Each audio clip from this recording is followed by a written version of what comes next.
Hello दोस्तों, कैसे हैं आप लोग। उम्मीद करते हैं सब बढ़िया होंगे। आपकी पढ़ाई जो है बहुत मस्त चल रही होगी। दोस्तों मैं हूं प्रमोद कुमार और आप देख रहे हैं अपना चैनल प्रमोद मैथमेटिक्स क्लासेस। आज के इस वीडियो में हम लोग जानने वाले हैं क्लास 10th का, है ना, क्लास 10th का जे प्रक्रम। और हम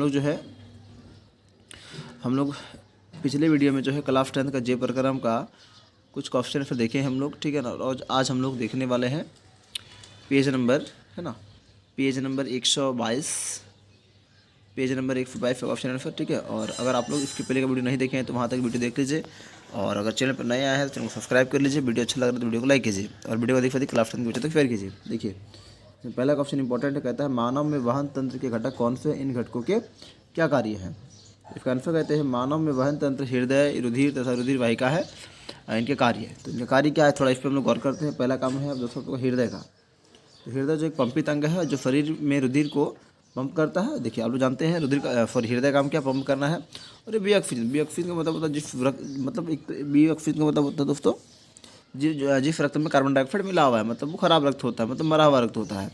बी ऑक्सीजनित रुधिर शरीर के विभिन्न हिस्सों को प्राप्त करता है तथा यह ऑक्सीजनित रुधिर समस्त शरीर में पंप करती है, ठीक है ना।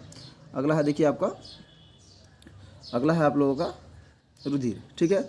यह तरल संयुजक है और ये 4 भागों से मिलकर बना होता है, प्लाज्मा, आरबीसी, डब्ल्यूबीसी और आपका है एक प्लेटलेट। तो पहले हम लोग देखते हैं प्लाज्मा के बारे में, ठीक है। प्लाज्मा क्या होता है, ये तरल संयुजक है, ये 4 भागों से मिलकर बना होता है। और अगला में है आपका प्लाज्मा, ठीक है।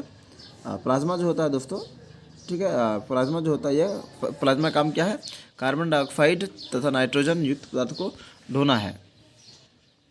अगला में आप लोगों का आरबीसी, जिसको हम लोग रेड ब्लड सेल के नाम से भी जानते हैं, ठीक है ना। तो यह ऑक्सीजन को यानी कि O2 को शरीर के विभिन्न भागों तक पहुंचाता है। और उसके बाद आपको डब्ल्यूबीसी। दोस्तों आप लोग कमेंट में कमेंट कीजिएगा, कमेंट बॉक्स में, कि डब्ल्यूबीसी का पूरा नाम क्या होता है, ठीक है ना। तो देखिए डब्ल्यूबीसी क्या होता है, शरीर में रोग से लड़ने की क्षमता को प्रदान करता है। अगला में आपका प्लेटलेट्स, ठीक है ना। प्लेटलेट्स को थोड़ा देखते हैं हम लोग। प्लेटलेट्स जो है यह रक्त को थक्का जमाने में हमारी मदद करता है। देखेंगे आप लोग कहीं कट जाते हैं तो अगर थोड़ा सा कट जाते हैं तो वहाँ पे ऊपर में देखे होंगे एक पपड़ी टाइप का बैठ जाता है लाल रंग का, उसी को बोलते हैं हम लोग प्लेटलेट्स, ठीक है ना। अगर प्लेटलेट्स नहीं रहेगा दोस्तों तो शरीर ढेर बढ़ जाएगा और दुनिया तबाह हो जाएगा, है कि नहीं है। तो देखिए आगे देखते हैं हम लोग। क्वेश्चन नंबर 2 कहता है स्तनधारी तथा पक्षियों में ऑक्सीजनित तथा विऑक्सीजनित रुधिर को अलग करना क्यों आवश्यक है। तो इसका आंसर कहते हैं स्तनधारी तथा पक्षियों में ज़्यादा ऑक्सीजन की जरूरत होती है।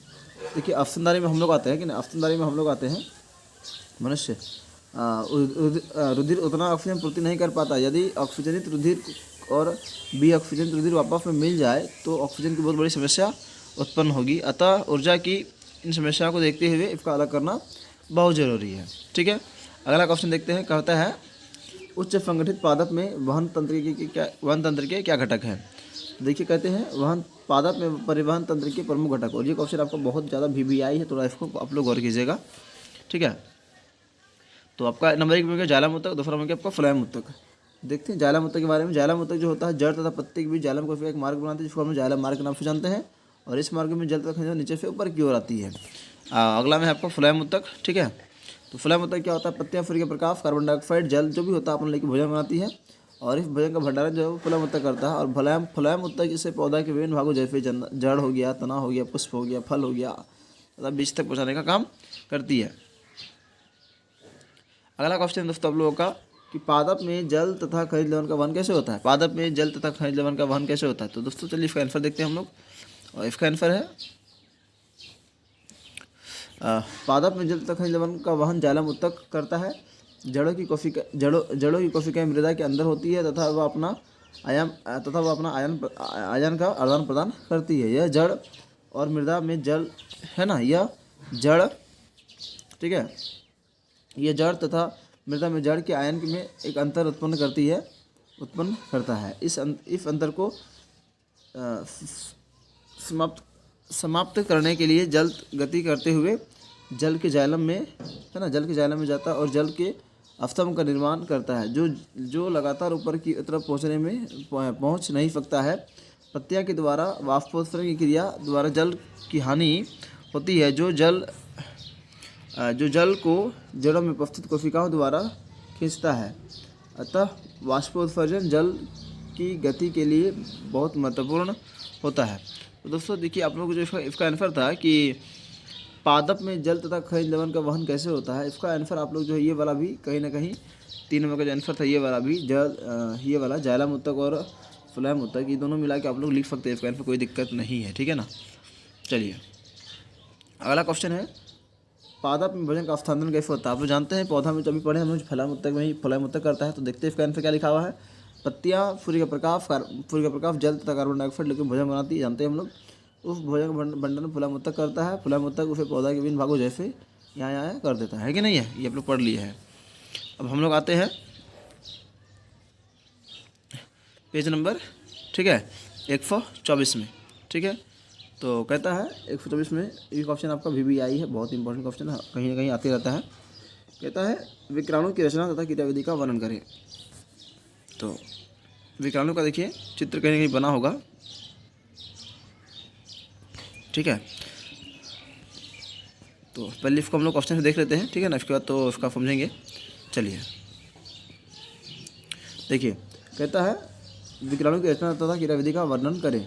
कहते हैं विकराणु की रचना, नेफ्रॉन जो है विरेचक की संरचनात्मक व क्रियात्मक इकाई है। इसमें एक नलिका होती है जो एक और संग्राहक वाहिनी से जुड़ा होता है तथा एक कप व आकृति की संरचना होती है। इस कप की आकृति की रचना में को बोमन संपुट कहते हैं। प्रत्येक बोमन संपुट में कोशिका का गुच्छ व कप रहते हैं जिसे कोशिका का गुच्छ कहते हैं। कोशिका गुच्छ में रुधिर यानी कि रुधिर एफेरेंट धमनी द्वारा, है ना, धमनी एफेरेंट द्वारा, ठीक है, देखिए ये बीच में घुस गया था, प्रवेश करता तथा एफेरेंट द्वारा बाहर निकल जाता है। या फिर आप लोग फिदा ये भी बोल सकते हैं, ठीक है, फिदा बोल सकते हैं। वृकक में आधारी निस्दियंत एकक बहुत पतली भित्ति वाली रुधिर कोशिका गुच्छ होता है जिसको हम लोग क्या कहते हैं, कोशिकाकार कहते हैं। प्रत्येक कोशिका गुच्छ एक नलिका के कप के आकार का होता है, ठीक है ना।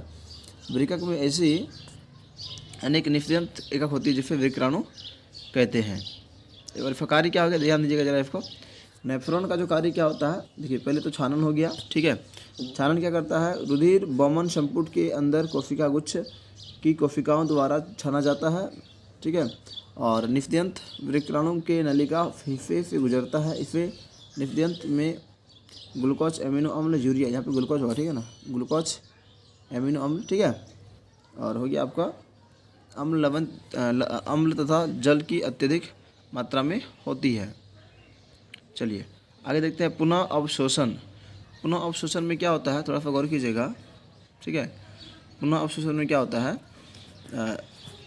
जैसे निस्दियंत जो है नलिका में बहता जाता है वैसे लाभप्रद पदार्थ जैसे ग्लूकोज, है ना, एमिनो अम्ल, लवण तथा, यहाँ पे एमिनो अम्ल होगा, ठीक है, एमिनो अम्ल, लवण तथा जल के विशेष रूप में विकराणु को, ठीक है, छोड़ते हुए क्या होती है, रुधिर कोशिका द्वारा अपवित कर लिया जाता है। आगे देखते हैं हम लोग मूत्र क्या करती है। पुनः अवशोषण के बाद जो निस्दियंत बचता है उसे मूत्र कहते हैं, ठीक है। मूत्र में घुले हुए नाइट्रोजन युक्त उत्सर्जन जैसे यूरिया, यूरिक अम्ल, अतिरिक्त लवण तथा पानी होता है। मूत्र जो है विकराणु में एकत्रित होती है और फिर यूरेटर में मिल जाती है।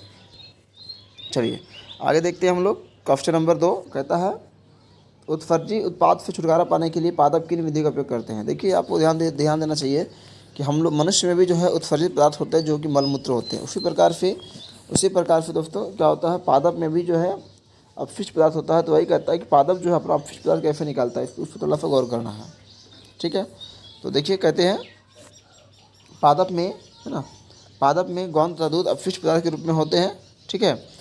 ये तने एवं शाखाओं के बाहरी भाग से, ठीक है, तने एवं शाखाओं के बाहरी भाग से निकलता है। आप थोड़ा इसको देख लीजिएगा, ठीक है। इसका आंसर थोड़ा सा यहाँ हो गया था, देखिए यहाँ पे है। चलिए तो पेड़ पौधा में जल जब ज़्यादा मात्रा में होती है ना, जब ज़्यादा मात्रा में जल हो जाता है तो क्या होता है, पत्तियाँ द्वारा इसका वाष्प उत्सर्जन कर दिया जाता है और ये निकल जाता है। कुछ पौधे में जो होता है दोस्तों तने से छाल हटाकर आपसी पौधे को निकाला जाता है। देखिए एक क्वेश्चन बचा हुआ है इसमें, मूत्र बनने की मात्रा का नियमन किस प्रकार होता है, ये देखते हैं। मूत्र जो है मानव मस्तिष्क के रूप में होता है। शरीर में अतिरिक्त जल की मात्रा अधिक होने से मूत्र का निर्माण होता है। इसमें ग्लूकोज, यूरिक अम्ल, जल की प्रचुर मात्रा में क्षमता है। जब और उपयोगी पदार्थ रह जाती है और जो अपशिष्ट बचता है वो क्या होता है, मूत्र में बाहर निकल जाता है ना, बाहर निकल जाता है, बाहर निकल जाता है। ज़्यादा पानी पीने से मूत्र का निर्माण ज़्यादा होता है और कम पानी पीने से मूत्र निर्माण कम होता है। ठीक है दोस्तों, तो आज के इस वीडियो में हम लोग यहीं तक रखते हैं इसको, ठीक है ना। और हम लोग अगले के वीडियो में दोस्तों हम लोग जानेंगे इस अभ्यास के बारे में, ठीक है। जय प्रक्रम का हम लोग जानेंगे अभ्यास के बारे में। और आज का जो वीडियो है उतना खास शायद नहीं रह पाया है, क्योंकि आज जो है तबीयत ठीक नहीं लग रहा है, तो फिर भी प्रयास किए वीडियो बनाने का हम। इसका आवाज़ भी थोड़ा ठीक नहीं लगा हमको, तो आज समझा भी ज़्यादा नहीं पाए हैं। तो उम्मीद कर फिर भी आप लोग इस वीडियो को पसंद कीजिएगा, उम्मीद करते हैं। और आप लोग जो है इस वीडियो को अधिक से अधिक शेयर कीजिए क्लास 10 के बच्चों तक, ठीक है। तो फिर मिलेंगे हम लोग नेक्स्ट वीडियो में, तब तक के लिए जय हिंद, जय भारत।